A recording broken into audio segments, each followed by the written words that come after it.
Bienvenidos a compartir una nueva edición de Entre Hermanos y Pastores. Esperamos estar entre hermanos, amigos y pastores que ya se Amén. han ido haciendo el hábito, ¿no es cierto?, de compartir esta programación en armonía, estos programas que por la gracia del Señor hemos podido compartir, conversando de teología, llevando una pastoral y hemos estado, Pastor Eduardo, Dios te bendiga, compartiendo temas maravillosos como los atributos de Dios. Así es, Pastor Boris, un abrazo a la distancia. Han sido ya varios programas, el número 12, nuestra edición número 12.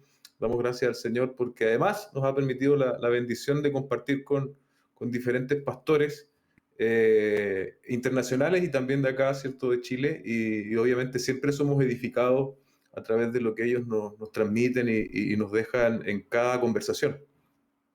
Así es, así que hoy día también tenemos un invitado que también es de la casa porque en Armonía también ha compartido palabra, mensajes, estudios, así que cuéntenos, Pastor Eduardo, ¿quién nos acompañará en el día de hoy? Con mucho gusto. Voy a dar una pequeña reseña. Marcos Peña, llamado a la salvación en algún momento de su adolescencia, pues su madre lo expuso desde muy pequeño a la palabra del Señor. Forma parte del cuerpo de pastores de IBCJ en República Dominicana desde el año 2001. Está casado con Carmen Julia Linares, es padre de 3 hijas, Ical Marcel, Jennifer y Susan, y es abuelo de 5 nietos. Actualmente, como usted bien dijo, Pastor Boris, comparte con nosotros los días martes a las 16 horas el programa Hombres de Verdad junto al pastor José Agüero. Así que con ustedes, el pastor Marcos Peña. Bendiciones, bienvenido, Pastor Marcos. Muchísimas gracias, mis hermanos. Es un placer y a la vez un privilegio estar con ustedes. Las pasadas ocasiones ha sido una buena oportunidad. Hemos disfrutado mucho el tiempo de compartir, de intercambiar principios y verdades de la palabra de Dios. Así que ver y compartir con hermanos en cualquier lugar siempre es de sumo gozo. Amén. Gracias al Señor por esta posibilidad a la distancia, ¿no es cierto? Estamos a muchos kilómetros, pero Dios en su misericordia permite Muchos. que tengamos esta unidad en Cristo como familia Amén. del Señor, pero también que podamos tener esta unidad doctrinal que también nos permite compartirla con tantos hermanos, tanto nuevos como aquellos que llevan más años. En tu caso, desde pequeño dice tu reseña ahí que fuiste expuesto, dice la reseña, ¿no? Que te compartieron la palabra del Señor. ¿Qué importancia tuvo para ti el empezar a conocer estos principios bíblicos a temprana edad? Bueno, definitivamente yo lo considero como un privilegio de la gracia de Dios, porque si no hubiera sido así, no sé dónde hubiera estado ahora. O si hubiera sido más tarde, quién sabe los tropezones, las caídas y los dolores que hubiera sufrido no solamente yo, sino también mi familia. Desde que nací en un hogar de madre cristiana. Mi padre no lo era, aunque cuando ellos se casaron, él profesaba fe, pero poco tiempo después del matrimonio, él reveló lo que había verdaderamente en su corazón. Así que yo crecí con una madre que amaba al Señor y tenía el ejemplo de mi madre, y con un padre que andaba en los caminos de un impío. Por la gracia de Dios, unos años antes de fallecer, mi padre dio ciertas señales y evidencias de haber conocido a Jesucristo. Y eso es algo que alegra mi corazón. Pero yo puedo decir de verdad que el Salmo 1 fue una bendición en mi vida, no porque yo era nada, sino porque el Señor le agradó darme su palabra a temprana edad. Bienaventurado el varón que no anduvo en consejo de malos, ni en silla de escarnecedores se ha sentado. Yo pienso en lo que muchos de mis amigos de escuela y luego de universidad hacían, practicaban, lo que ha sido sus vidas después. Y perfectamente pude haber estado ahí. La única diferencia no se encuentra en mí, sino en la gracia de Dios, que me dio el privilegio de mandarme su palabra en mis años tempranos. Amén. Qué tremendo, ¿no? De hecho, la escritura así también lo expresa: con qué limpiará el joven su camino, ¿no es cierto? Con guardar tu palabra. Amén.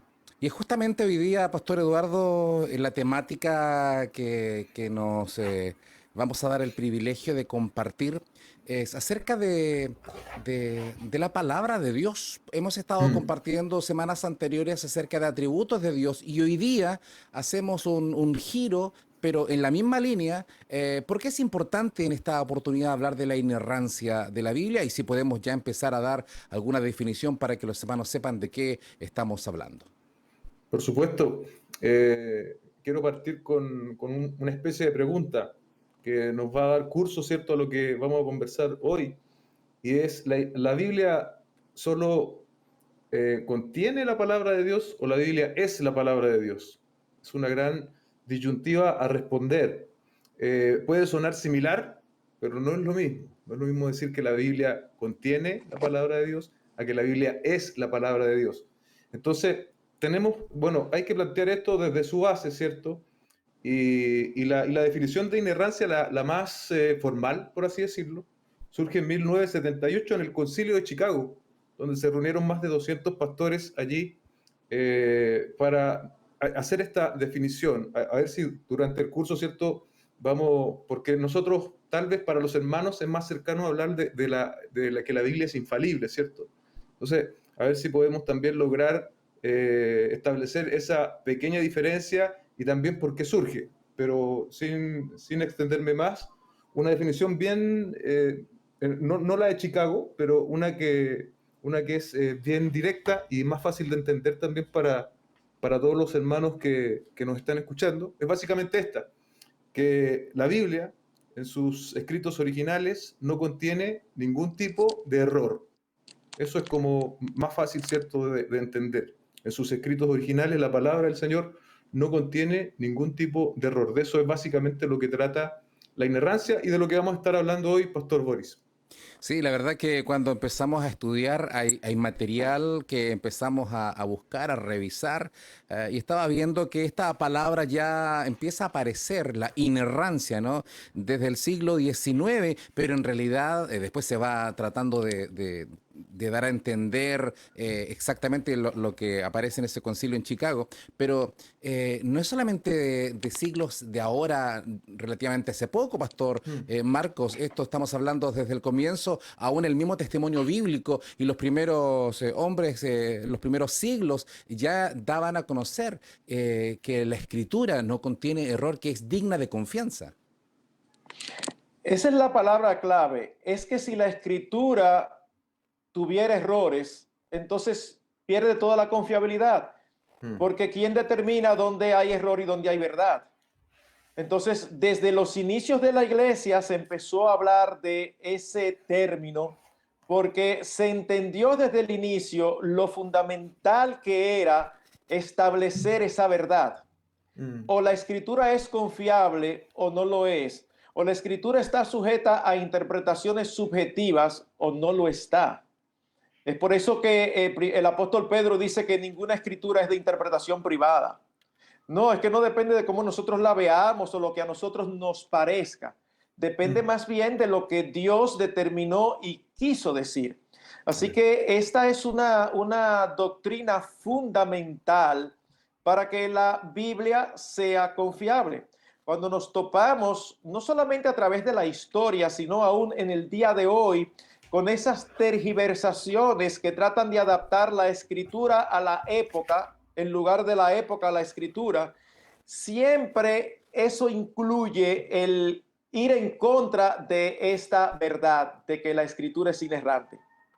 Fíjense que para introducir estos nuevos conceptos, tienen que empezar diciendo que, bueno, que no necesariamente inerrante, como decía el hermano Eduardo, contiene la palabra de Dios, pero si contiene la palabra de Dios, ¿quién sabe y quién determina dónde está contenida la palabra de Dios y dónde es algo aparte de la palabra de Dios? Así que es sumamente importante enfatizar que la Biblia es la palabra de Dios y algo más, que es inerrante porque su autor es inerrante. Amén. Eso es fundamental. Es que Dios no puede producir algo que contenga errores. Y vamos a ponerlo de una manera que podamos entenderlo, porque pudiera cuestionarse mucho lo que voy a decir ahora, pero vamos a usar un lenguaje antropomórfico, es decir, vamos a usar un lenguaje que podamos entender. Es que Dios no puede producir algo inerrante, ni que Él quiera. Claro. Evidentemente Él no quiere, pero es que es parte de su naturaleza, es que no le sale. Dios es veraz. Totalmente. Amén. Totalmente. Ahora tenemos algunos problemas en lo humano, ¿no? Nuestra comprensión y también los ataques contra esta doctrina, contra este pensamiento tan fundamental para los cristianos. Es que las personas dicen, Pastor Eduardo, bueno, ¿quién escribió la Biblia? ¿No fueron hombres? ¿Cómo es la cosa? Si la escriben hombres, puede ser inerrante. Absolutamente, bueno, ahí hay cierto siempre enfrentamientos teológicos, pero obviamente nosotros estamos hablando, nosotros ahora en esta conversación nos estamos poniendo bajo la escritura. Entonces ahí sí surge, ¿cierto? ¿Cómo Dios inspiró la palabra del Señor? ¿Cuál fue el mecanismo que Dios utilizó? Y lo cierto es que, por ejemplo, en algunos profetas del Antiguo Testamento podríamos ver así algo como un dictado, ¿cierto? Pensando en Jeremías, ese tipo de profetas. Pero ese no es el patrón absoluto. Pensemos en autores como Lucas. Ustedes saben que Lucas es básicamente un historiador y él recogió información, él mismo da cuenta, ¿cierto?, de eso, tanto en Lucas como en Hechos, y ese texto aún se considera inspirado por Dios. El apóstol Pablo, por otro lado, ¿cierto?, exhortando, dando dirección a las distintas iglesias a través de sus cartas, también es un método diferente.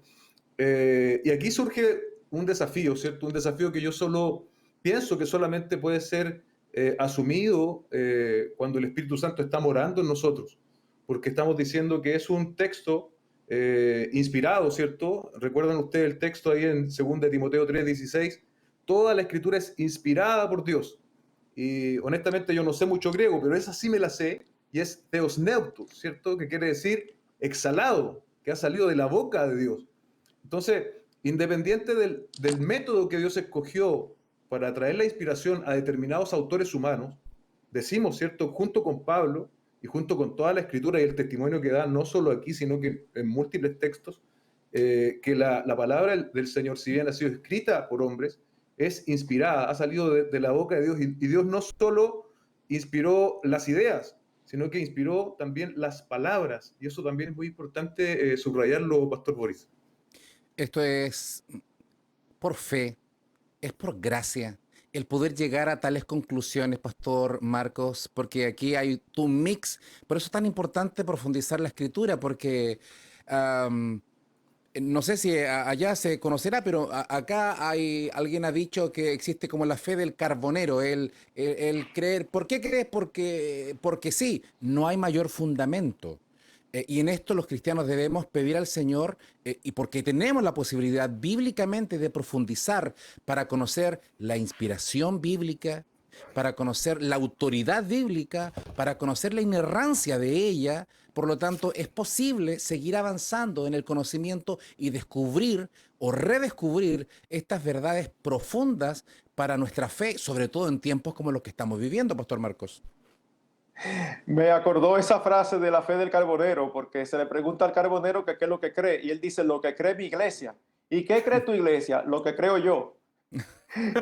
Entonces, eso es la fe del carbonero. Y definitivamente, gracias al Señor que nos dio en su palabra lo suficiente para nosotros entender su naturaleza. Dios pudo haber revelado muchísimo más, pero él él reveló lo que él entendía que nosotros necesitábamos conocer. Y la propia palabra tiene evidencias internas de su inspiración. Y si es dada por Dios, como habíamos dicho anteriormente, tiene que ser inerrante. Pero también tiene evidencias externas. La misma escritura es una maravilla. Es un libro escrito en 1400, 1600 años por cerca de 40 autores. Y es un libro que tiene unidad. Es un libro que no se contradice a sí mismo. Claro, hay personas que ven contradicción en las escrituras, pero hay que ir uno por uno a darse cuenta que muchas veces, en la mayoría de los casos, esas aparentes contradicciones no son historias contradictorias, sino más bien complementarias. Porque cuando uno va, por ejemplo, a los evangelios, que parecen dar opiniones diferentes, es lo mismo que ocurre normalmente. Si ustedes se van hacia la emisora y vieron un accidente, lo que va a decir Boris y lo que va a decir Eduardo puede ser diferente. No necesariamente es por eso contradictorio. Sencillamente Boris venía por una calle y Eduardo por otro y miraron el accidente desde diferentes ángulos. Entonces, aparecen contradicciones cuando nosotros queremos ver contradicciones. La Biblia, y algo que dijo Eduardo muy importante, no contiene errores en los manuscritos originales, que son los llamados los epígrafos, de los cuales nosotros no tenemos ninguno.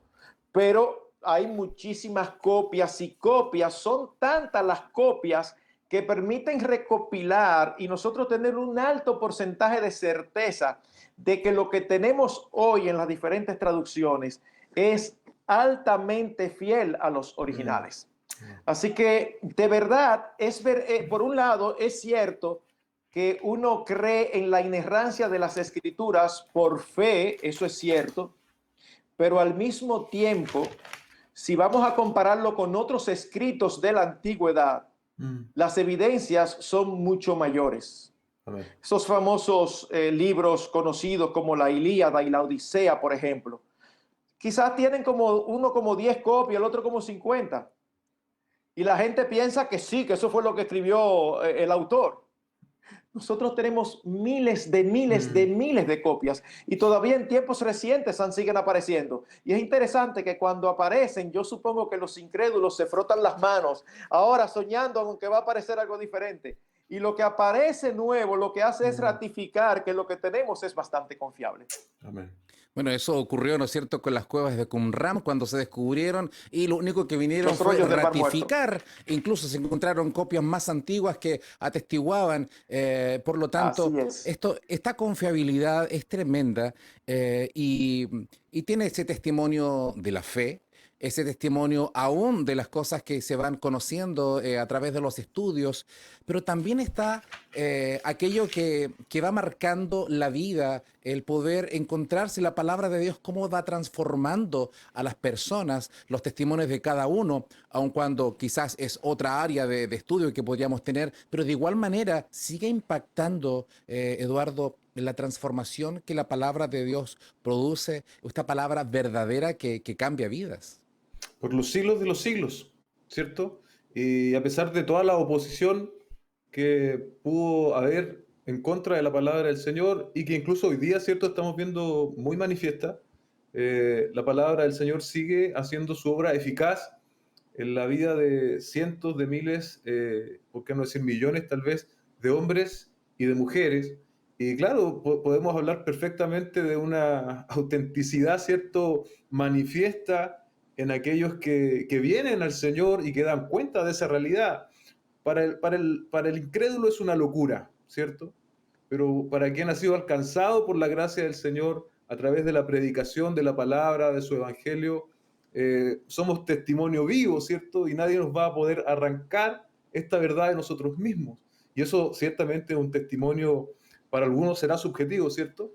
Pero para nosotros es cierto, es real y cómo no, es una evidencia más de la poderosa y eterna, ¿cierto? Hemos hablado de atributos, Pastor Boris, en otras oportunidades, palabra del Señor. Y cuando vemos el testimonio de Jesús, que nunca puso en duda el Antiguo Testamento, cada vez que se refería a él con un respeto, es decir, aún Jesús reconoce autoridad en palabra de él mismo, palabra de Dios. Por lo tanto, también hay testimonio de Jesús y también a lo largo de los siglos, como estas corrientes también liberales, Pastor Marcos, porque hay momentos en que uno podría decir, claro, el mundo ateo, las personas que no tienen fe, pueden atacar la escritura, como en algún momento han tratado de eliminarla, ¿no es cierto? Pero muchas veces es triste lo que vamos a plantear, pero también hay ataques de corrientes liberales en que ponen en duda que la palabra de Dios sea palabra inerrante, que solamente contenga, que no sea palabra de Dios. Y eso es más dañino que lo otro, porque uno sabe qué esperar de personas que se declaran enemigos de Dios, de personas que dicen ser ateos. Uno sabe qué esperar. Si son ateos, van a tirar con todos los cañones en contra de del concepto de Dios. Que eso es algo tampoco que no entiendo, porque algunos ateos uno nota en sus palabras molestia contra Dios, y uno se pregunta, ¿por qué te molestas contra alguien que no existe? Es como que es ridículo. Es casi como peleando con Dios, pero tú estás peleando con un fantasma, según tú. Pero eso solamente como un comentario al margen. Pero la verdad es que, wow, y gracias a Dios que no solamente el Señor Jesucristo, sino también todo el Nuevo Testamento avisó de antemano que vendrían hombres así. Yo no sé cómo reaccionan ustedes, pero a mí siempre me impacta cuando yo leo en 1 Timoteo de los hombres de los postreros tiempos. Amadores de sí mismos, traidores, impetuosos, fornicarios, es una serie de características, pero ustedes saben qué es lo que me impresiona, que dice que hombres así tienen apariencia de piedad. Y yo digo, espérate, un momentico, ¿cómo puede este tipo de hombres tener apariencia de piedad? Y esos son los que más daño hacen, porque cuando de la acera teológica, entre comillas, del cristianismo, se empiezan a cuestionar las verdades fundamentales y las bases sólidas del cristianismo a lo largo de estos 21 siglos. Entonces, las personas pueden ser más confundidas. Porque eso no es un ateo que está hablando, ese es alguien que estudia la Biblia. De hecho, yo a veces me pregunto, ¿qué hacen esos teólogos que son obviamente inconversos estudiando la Biblia? Porque si tú no crees en Dios, ¿qué tú haces estudiando eso? Y hablando y queriendo hablar con autoridad de eso. Así que por eso es importantísimo que nosotros estudiemos las Escrituras, que enseñemos al pueblo de Dios las Escrituras y que todo creyente dé importancia al estudio de las Escrituras para que no sea confundido. Porque de dentro viene la apostasía, que es el apartamiento de Dios. Y hoy en día hay corrientes liberales. Es impresionante, para mencionar algo solamente. Hay una editorial española que de un momento a otro uno dice, ¿y qué es lo que está pasando? Está publicando una serie de libros. Entonces, cuando te publica un libro que uno sospecha que puede tener un contenido sano, ya uno tiene dudas. Contenido aún hablando de Jesucristo como homosexual o pro homosexual. Y uno dice, pero nos estamos volviendo locos. Por eso es importante la doctrina de la inerrancia, porque si la Biblia es sin error, nosotros debemos sacar todas nuestras creencias, todas nuestras prácticas de la Biblia, no introducir a la Biblia y mucho menos querer actualizar las Escrituras. No, pero que hay que modernizarla. Bueno, si hay que modernizarla es porque tenía defectos. Si es inerrante, es pertinente, fue pertinente, es pertinente y será pertinente hasta que el Señor Jesucristo venga. Amén.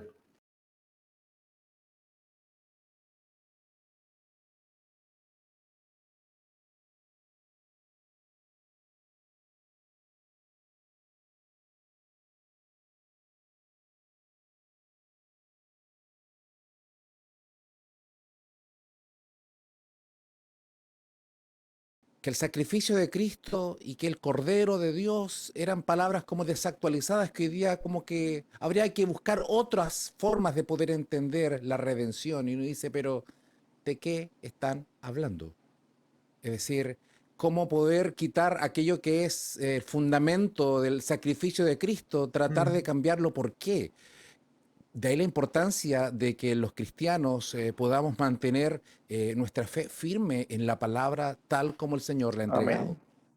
Amén. Hay un detalle, ¿cierto?, que es importante mencionar. Por ejemplo, alguien podría tener el cuestionamiento, pero pastores, la palabra inerrancia, yo la busco en la Biblia y no sale, ¿cierto? Podría tener esa objeción. Bueno, tampoco va a encontrar la palabra Biblia en la Biblia, ni tampoco la palabra Trinidad. Ni encarnación. Entonces es importante, ¿cierto? Obviamente todos esos términos nosotros como cristianos los aceptamos, porque han sido obtenidos, ¿cierto?, desde la palabra del Señor. Por eso decimos que son términos bíblicos y nos atrevemos a utilizar. Entonces, ahí es súper importante, ¿cierto?, porque cuando se formaliza el término inerrancia, por así decirlo, lo que se utilizaba y lo que todos entendían ahí era el término de infalibilidad. Eso era, infalible. Y todos entendían que infalible significa que no tenía error. Pero después, a propósito de cuestionar ciertos pasajes de la Escritura y de darle una interpretación novedosa, se empezó a decir que la Biblia es infalible, pero en términos solamente de salvación, solamente en términos éticos. La Biblia puede tener errores, por ejemplo, cuando habla de ciertos milagros, o incluso, como decías tú, Boris, cierto, de la expiación. Yo también leía hace una semana atrás que una teóloga liberal decía que la muerte del Señor Jesucristo era producto, ¿cierto?, que el Señor no quería vincularse al sistema económico de la época, que era una especie de protesta. Entonces, podemos ver, leer, escuchar un montón de cosas, ¿cierto?, porque se transgreden justamente estos términos. Y es ahí, ¿cierto?, que se formaliza el término que entendemos, ¿cierto? Hemos llegado a esa conclusión en esta conversación, tal vez no tan larga, de que está por toda la Biblia. O sea, examinamos la Escritura y obviamente, como decía el pastor Marcos, un Dios, ¿cierto?, que es infinito en conocimiento, que es santo, que es perfecto. Es imposible que Él pueda entregarnos algo con errores. Y ahí nosotros siempre, ¿cierto?, debemos ponernos debajo de la palabra del Señor y pedirle al Señor que nos dé sabiduría, humildad para acercarnos a ella y obtener, ¿cierto?, la guía que necesitamos nosotros, que necesitan nuestras iglesias, y cuidarnos, ¿cierto?, de estos lobos rapaces. Me acordé ahora mismo de las palabras de Pablo, ¿cierto?, despidiéndose en Éfeso, en el libro de Hechos. También, dentro de ustedes se levantarán lobos rapaces. Entonces, esa es una realidad que ha caracterizado siempre a la iglesia y de la cual tenemos que estar conscientes y apegados a la Escritura y afirmar términos con seguridad como este de la inerrancia y entender lo que implica. Solamente para terminar, en todo lo que la Biblia dice, ya sea en términos históricos, científicos o en cualquier área, lo que la Biblia dice es verdad. Ahora, no estamos diciendo con esto que la Biblia es un libro exhaustivo de ciencia o de cualquier otra materia. Pero cuando la Biblia dice que ocurrió un milagro, ocurrió un milagro. Cuando la Biblia habla del propósito de la encarnación, del sacrificio del Señor, es ese. Y nosotros no tenemos que estar inventando nada. Este tema da para tantas cosas, ¿no es cierto? Y el propósito no es hacer un programa exhaustivo, porque la idea es abrir el apetito de nuestros hermanos y puedan seguir estudiando, profundizando. Pero hoy día con todas estas modas, tanto antiguas,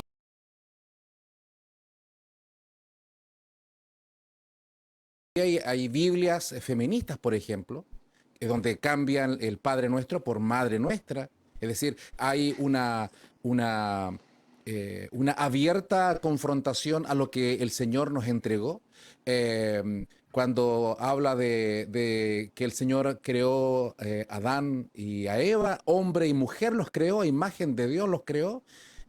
Hoy día las ideologías no aceptan, sino que hay más géneros y empiezan a tener ese pensamiento. Y usted, Pastor Marcos, también pastor de jóvenes, ha predicado a muchos jóvenes. Hoy día nuestros jóvenes, como toda la sociedad, está siendo invadida por esta temática y pareciera que en algunos círculos como que la Biblia ya no, como que envejeció, como que no corresponde a la época que vivimos. ¿Qué le decimos a los jóvenes y a la sociedad en general, pero hablando de los jóvenes, frente a temas tan puntuales como lo que mencioné?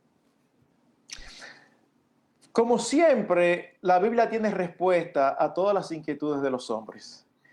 Yo pienso que nosotros a veces hemos cometido uno de dos extremos. Por un lado, para ministrar a los jóvenes, hemos querido ser tan chéveres, tan dinámicos, que nos hemos dedicado a entretenerlos. Y eso no es lo que ellos necesitan. Ellos necesitan tomar en serio la palabra de Dios y conocerla. Pero por el otro extremo, no se elimina el conocimiento de que son jóvenes acostumbrados a la tecnología, a lo visual, quizás no se concentran tanto como los de antaño. Entonces, nosotros tenemos que tratar de traspasar las verdades absolutas de la palabra de una manera dinámica. Y ahí recuerdo un santo del pasado haber dicho que es casi un pecado aburrir a alguien con la Biblia. O sea, es como que no tiene que ser algo pesado sin comprometer la profundidad de las escrituras, porque ese es el punto. Entonces, en el caso, por ejemplo, nuestro aquí, nosotros tenemos un grupo de jóvenes de los últimos 4 años antes de terminar la escuela. Y luego entonces se pasa a otro grupo de jóvenes desde que entran a la universidad hasta que tienen 35 años. Y ese último grupo lo manejamos en grupos pequeños y créanme, se trata mucho todo tipo de doctrina bíblica de diferentes maneras, temas bíblicos. En los grupos pequeños se trata de una manera exhaustiva, no solamente las verdades de la palabra, sino lo que implican en la vida cristiana. Así que yo pienso lo que ha habido ha sido un descuido de aquellos que somos los encargados de pasar la antorcha. A veces no hemos sido intencionales en preparar a la nueva generación, o a veces hemos comprado una imagen que se nos presenta como que a los jóvenes no les interesa eso. Bueno, no les interesa eso si nosotros no los ayudamos desde niños a que les interese, si no educamos a nuestros hijos que aprendan a pensar, porque la verdad que parte del problema en todas las épocas es la masificación de nuestros jóvenes.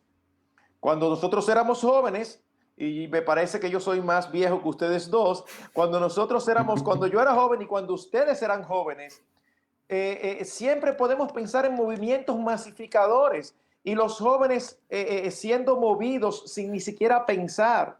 Vienen las modas, vienen los postulados y es lo mismo que pasa ahora.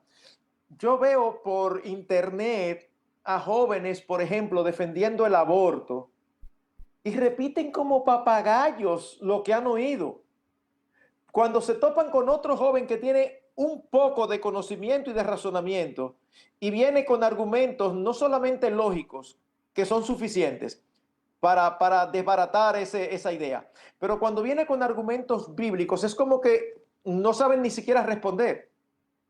Así que sí, los progresistas, esta agenda malvada, sabe que donde va a implementar esto para un futuro es en nuestros jóvenes.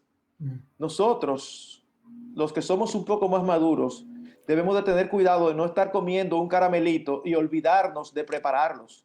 Debemos prepararlos. Ellos son capaces. Nuestros jóvenes cristianos son capaces de entender la palabra porque tienen el mismo Espíritu Santo, tienen la palabra de Dios.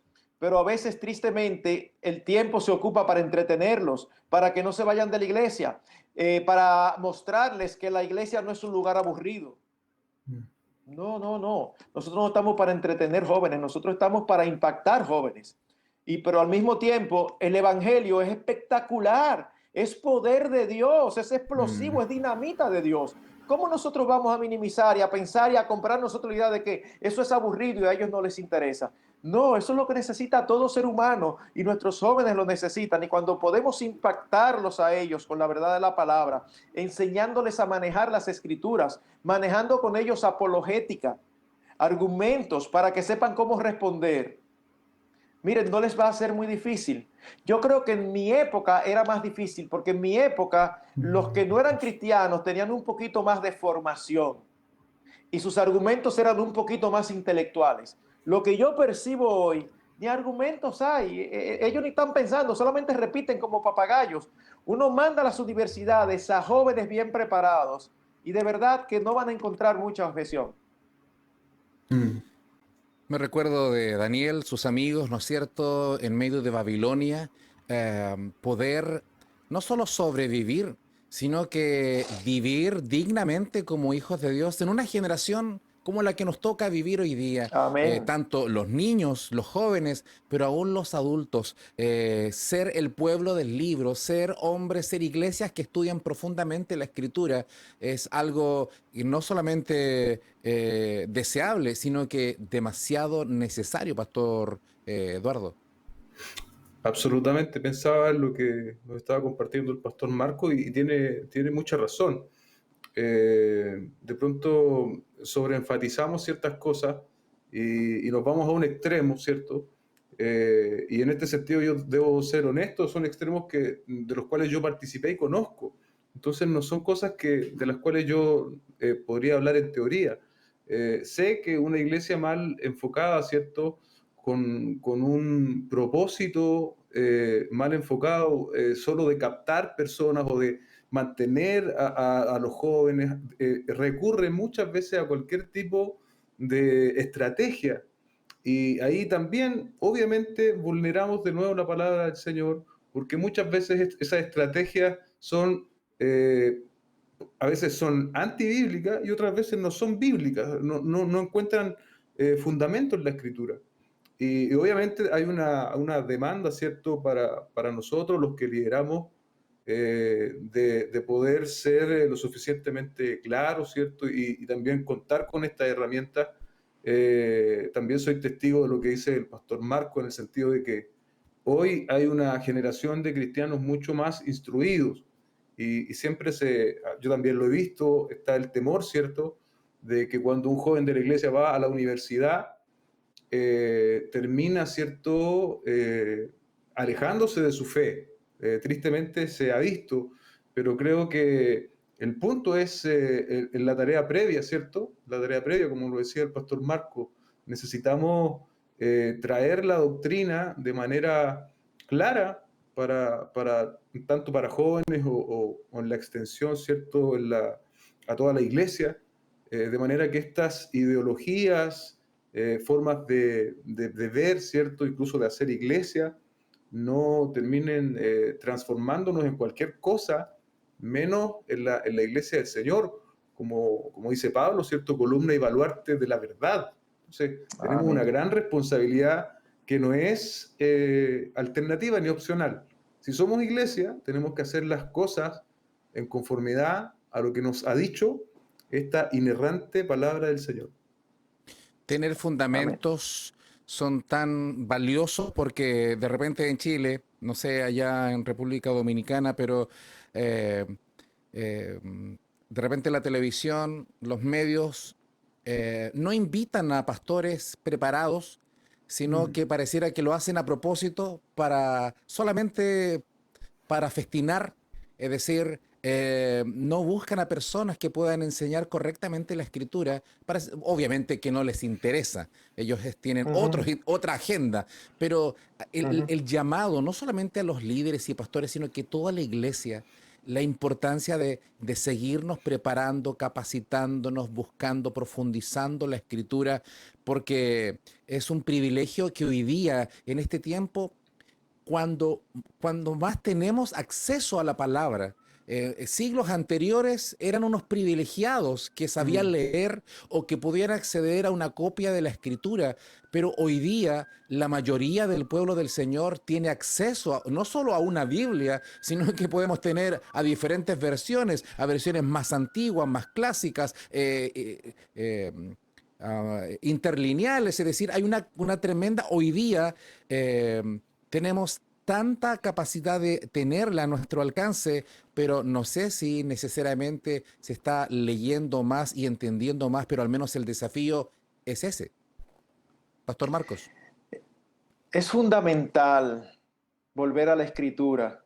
Y como usted dice, mi hermano, de verdad la tenemos en todos los tamaños, colores, versiones, todas las ayudas. Cuando me topo con esos comentaristas del pasado y veo las obras que escribieron, yo me quedo maravillado, porque hoy en día tenemos tanta facilidad. Uno se topa con una palabra que no entiende y solamente tiene que Mm. entrar a buscar en las ayudas todo lo que significaba, lo que significó, cómo varió en el tiempo. O sea, tenemos todo lo que necesitamos, pero debemos de enfatizarla.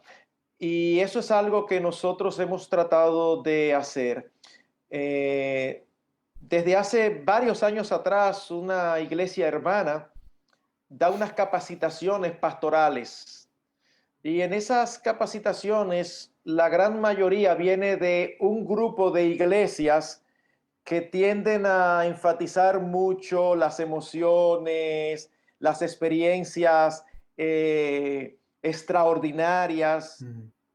Y es impresionante porque cuando yo era joven, la forma en que uno manejaba con esos hermanos en Cristo era la confrontación directa, todo el tiempo en confrontación. Sin embargo, hemos visto los resultados de, sin negociar las verdades de la palabra, tratar de concentrarnos en que ellos aprendan a respetar la autoridad de la Biblia. Y los resultados han sido increíbles. Se ha logrado muchísimo más. Yo soy testigo de líderes que han cambiado sus iglesias. Algunos han tenido problemas en su grupo de iglesias porque están respetando más la Biblia, están implementando lo que encuentran en la Biblia, lo implementan en las iglesias. Y como no necesariamente es conforme a sus concilios o a sus grupos, empiezan a recibir ataques. Ellos no han dejado de ser del grupo que son, y ese no es nuestro interés. Nuestro único interés siempre ha sido que ellos respeten a la autoridad de la Escritura y dejen de estar siguiendo más bien las tradiciones. Nosotros atacamos mucho, generalmente los evangélicos atacamos mucho a los católicos romanos, porque ellos tienen por escrito que parte de su fuente de autoridad, aparte de las Escrituras, es el Papa cuando habla ex cátedra, es decir, cuando intencionalmente está enseñando, y segundo, la tradición de la iglesia. Pero nosotros creemos que no tenemos tradición. Los evangélicos tenemos muchísimas tradiciones. Es que eso es inherente al ser humano. Ustedes recuerdan cómo el Señor Jesucristo le decía a los fariseos: ustedes se invalidan del mandamiento de Dios por sus tradiciones. Cuando el Señor Jesucristo dice en el Sermón del Monte: habéis oído que fue dicho, mas yo os digo. Ese habéis oído que fue dicho, él no estaba citando necesariamente lo que la Biblia decía, sino la interpretación religiosa que los fariseos hacían. Y el Señor le estaba dando la verdadera interpretación. El Señor los estaba trayendo de nuevo a la Escritura. Así que es fundamental que nosotros volvamos a la Escritura y que ayudemos e influenciemos a todo el que está a nuestro alrededor a volver a la Escritura. Y eso implica uno tener la sabiduría suficiente para saber qué de la Escritura es esencial y qué es secundario. Pastor, pero si es todo inspirado, sí, pero lo que tú crees acerca de el nacimiento virginal define el cristianismo. Lo que tú crees acerca de los dones espirituales es muy importante, pero no define el cristianismo. Amén. Lo que nosotros creemos acerca de la forma de adorar a Dios en la iglesia es importante y debemos de estudiarlo y debemos tener convicciones firmes, pero no nos define como cristianos. ¿Qué es lo que estoy tratando de decir? Que a veces nos perdemos en las ramas y olvidamos lo más importante. Amén. Cuando hablamos de tratar de ayudar a los demás a respetar las Escrituras, es a ir a la esencia de la vida en Cristo, a la esencia de la vida cristiana, y aprender aún a tener un carácter que es capaz de diferir y aún así seguirnos amándonos si somos verdaderos cristianos. Y esto no es ecumenismo. El ecumenismo implica negociar las verdades. Esto no implica negociar las verdades. Esto implica que yo creo firmemente que la alabanza pública debe ser así. Pero si uno de ustedes piensa firmemente que debe ser diferente y creen en las Escrituras, yo digo, yo creo firmemente esto, pero puedo estar equivocado. Ah, no, pero tu creencia no es firme. No, mi creencia es firme y mi creencia firme es que yo sí soy falible, la Escritura no. Amén. Entonces, como yo soy falible, pero ¿y quién de nosotros no ha creído algo con todo su corazón en algún momento y tiempo después cree otra cosa? ¿O solamente me ha pasado a mí? O sea, nos ha pasado a todos. Entonces, ahora, con lo que no podemos negociar es con las cosas que son esenciales. Y lo otro no se negocia, pero, bueno, tú eres calvinista, tú eres arminiano. ¿Y por qué hay que tener esa guerra? Siempre me acuerdo de esa famosa ilustración de dos hombres de posiciones soteriológicas diferentes, donde uno le dijo al otro, mira, ¿y tú crees que cuando tú mueras tú te vas a encontrar con fulano? Y él le dijo, no, yo quizás no. Y pensó, ah, ok, porque piensa que fulano no va al cielo. Y él terminó de decir, no, porque pues, fulano va a estar tan cerca del Señor y yo tan lejos que yo no sé si nos veamos. Y él piensa diferente que yo en eso. Lo que nos define, eso es innegociable. Eso nosotros debemos estar dispuestos a morir por eso. Porque Amén. es la esencia del evangelio. Es algo que no creerlo va en contra de la naturaleza de Dios y de sus atributos. Pero hay otras cosas que, siendo importantes, son secundarias. Mm. Qué importante es tener la claridad, Pastor Eduardo, respecto a esto, porque como evangélicos de Latinoamérica somos diferentes unos de otros, y otros somos muy parecidos, pero otros muy, muy distantes en las maneras, en las formas en la forma de adorar, lo que mencionaba el Pastor Marcos. Pero Mm. hay cosas que son esenciales, ¿no? Y esta es una que tenemos que reafirmar. ¿Por qué? Para retomar y para ir ya dándole ahí el refuerzo a esto que hemos estado compartiendo, ¿por qué es importante recalcar y definirnos que nosotros creemos en que la palabra de Dios no tiene errores, es inerrante, Pastor Eduardo? Voy a repetir algunas cosas que se han dicho, principalmente porque la palabra del Señor es congruente con la naturaleza del Señor. Por lo tanto, cuando yo cuestiono la palabra del Señor, y cuando yo me acuerdo siempre de Marción, ¿cierto? Marción quien tomó tijeras y dejó lo que él quería de la Biblia, prácticamente no dejó nada. Hoy día hay mini marcionitas, ¿cierto? Que quieren tomar los versículos que hablan de la justicia, de su santidad, de cómo Él confronta nuestro pecado. Esos son asuntos, parece que a veces escondemos por debajo, ¿cierto? Para no incomodar a las personas.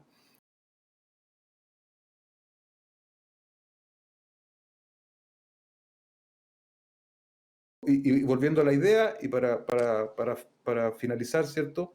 Definitivamente, cuando cuestionamos la inerrancia, también estamos cuestionando a Dios, por lo tanto, sus promesas, y si Dios es capaz de mentir en algún aspecto de la Escritura, en algo que se haya mencionado en la Escritura, entonces, ¿qué nos da garantía para creer en todo lo demás, ¿cierto? Entonces, tenemos que hacer una fuerte observación de que entre el Señor, ¿cierto? Y lo que Él nos ha revelado, se extiende, ¿cierto? Su perfección a su palabra, y tenemos que aceptarla como lo que es, sin errores en absolutamente todo lo que ella diga, ¿cierto? La resurrección, algunos la pondrán en duda y históricamente lo han hecho, pero la palabra de Dios lo expresa, no tiene errores, Mm. son cosas que están, de hecho, el apóstol lo dice, ¿no? Que si no creemos que el Señor se levantó, van a nuestra fe, Pastor Marcos. Me acordaste, mi hermano, el libro titulado ¿Quién movió la piedra? El libro, el primer capítulo del libro, el título era El libro que se negó a ser escrito. Porque saben que mencionaste la resurrección. Si la Biblia tiene error, podemos dudar de la resurrección. Más aún, la Biblia misma nos dice la manera más fácil de destruir el cristianismo. O sea, no hay que hacer muchas Mm. cosas, solamente una. Con una sola cosa se destruye el cristianismo. Primero a los Corintios 15. Mm. Si Cristo nos resucitó, Bueno. entonces vana es nuestra fe. Mm. Comamos y bebamos, que mañana moriremos. Si alguien demuestra que Cristo no resucitó,